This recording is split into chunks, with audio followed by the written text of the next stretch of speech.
Hi, today I'm going to show you all how I like to make my steaks. These are what I buy to turn my grill into an offset smoker with indirect heat. The oval roaster throwaway pans, and bend them into shape so that I can cook my steak in indirect heat and put water in the pan. We like to recycle our dish brush to be used on our grill, and this works really well.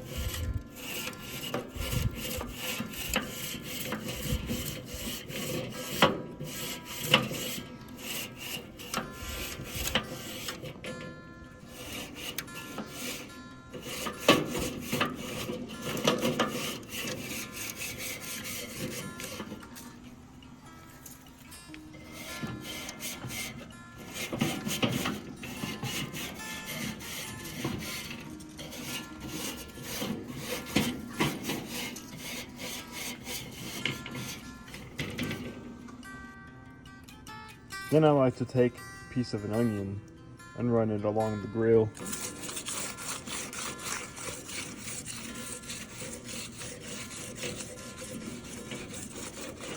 It gives it good flavor and also helps stuff come off from the grill. I haven't done it in a while, so there was a good buildup. I like to do it every now and then.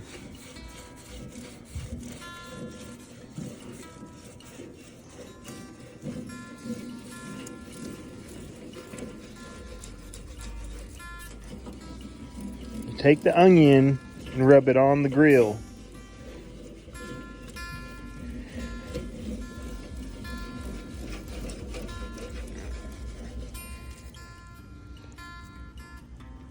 It's okay if the chunks fall down into the water, because the food won't be touching the water at all. Obviously, if I were cooking for other people besides my family, I'd replace it. It don't bother me none. It's just the char from the food that was on there before that tasted delicious. So what am I doing with the juices here? I'm taking and kind of making it in a marinade almost, you know? It's fat. Tastes good, probably. It's why all the bugs and stuff want to eat it. My dog and my cat go crazy for this char, man. If I leave this grill out, my cat, you cannot get him away from it. You can put water or juice, whatever your beverage of choice is, in the pan to help keep the meat tender. Then I like to set my chimney on the grill. I like to use these tumbleweeds. They don't make the food smell bad or have a weird taste or anything to it. I just set it in the middle like that. I like to put the charcoals on either side, going all the way around, making a rocket stove up through the middle. And like that. Doesn't have to be perfect. I like to set the coals up so that they're leaned at an angle over the holes. That gives more airflow. Do that in all four corners and you got yourself a pretty good base. The next set, I like to turn them so that the pointed end is up against the side and on top of the other two. That helps it keep it level going all the way around. That also helps with the airflow even more. The next layer I like to set on top like that, a little over more like that, locking those two in, and I'll put one here, here, and here to help keep that rocket stove in the middle, airflow in the middle. Then I take and I lock those in by adding more pieces again. I continue that step, going all the way around until it's up to the top, or as high as I want it to go. The more coals you put to begin with, the hotter your initial temperature will be. So the coals are ready to be put in the grill. I like to go just above the holes with it. That's when I know I've got enough to start my steak. If you do it right, you should be able to light it with one light.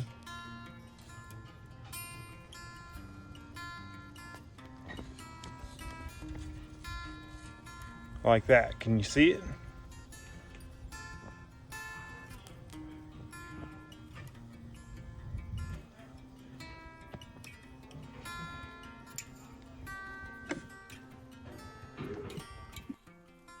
After I light it, I set it back on, and you can see it clearly. It lights well.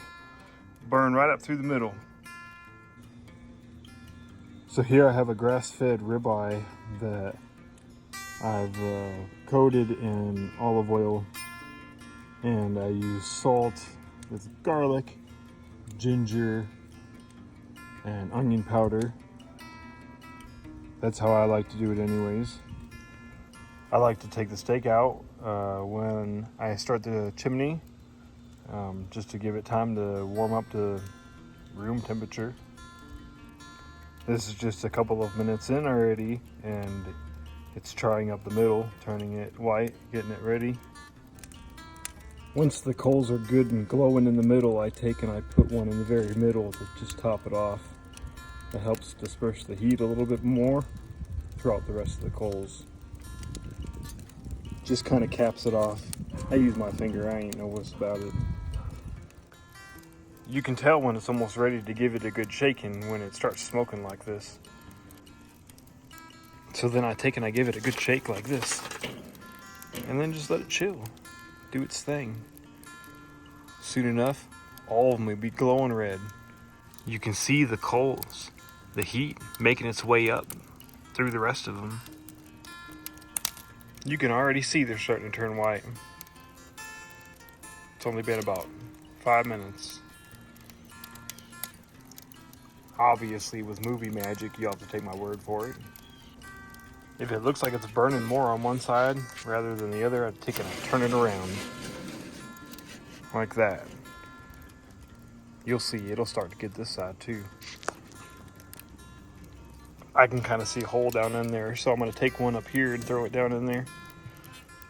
That'll help it disperse even easier and more evenly, like all over everywhere in this general vicinity, you know. Like that, you know? Is that game called Mage Look? Just kidding. No, I don't promote violence. But hey, look at it. The fire is going a lot better now. Almost ready to be poured into the grill. You can tell though it's burning really evenly. Look at that, the whole thing is glowing red. That is just awesome. So now it's ready to be poured into the grill. I don't like to wait for them to be all white. This grill's handy and has this part that can be lifted up. Like that, and then I take the coals and I pour them in.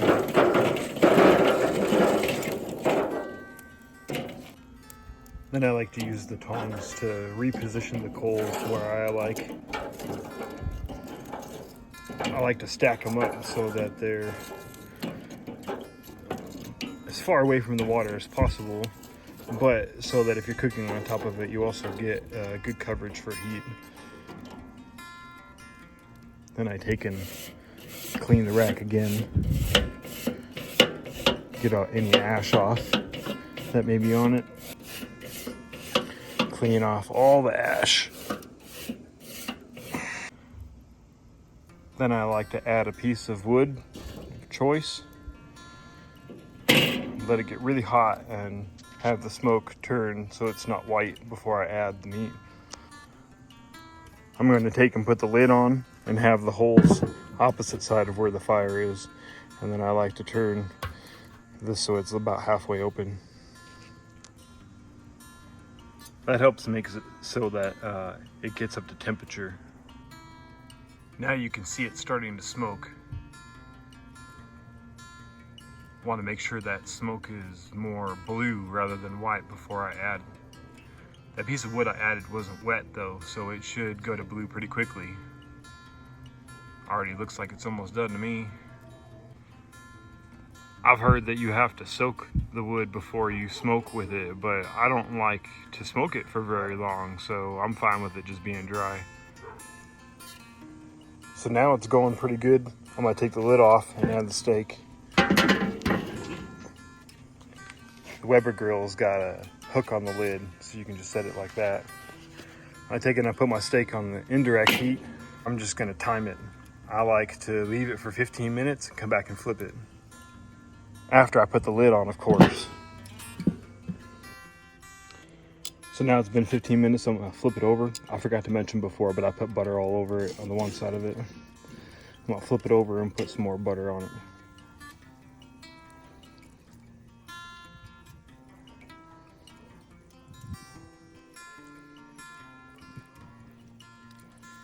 Just like that. Then I put the cover on for another 15 minutes. So for this thickness of steak, that's the timing that I use. If it's a thinner steak, obviously you have to reduce your time. Okay, so now I'm gonna take and put the steak directly over the heat for a couple minutes on each side till it's done to my liking. I like it directly over the heat. Or just leave it and check it every now and then. Look at it, see if it's to your liking. You can take and time it for a minute or two on each side. So after I flipped it once, this is what it looks like on it. Probably put it back over on that side for a little bit again. If you can, you want it as hot as possible.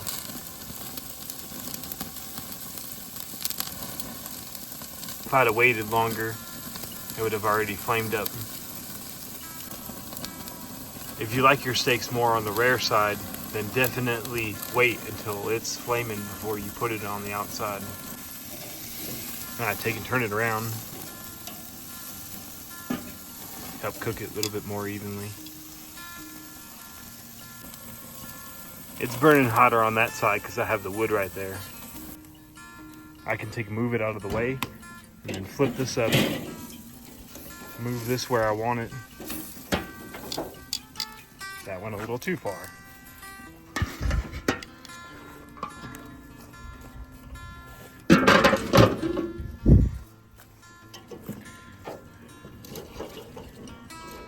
See, this is where it's nice having that for indirect heat, because I can have it away and move the fire where I want it.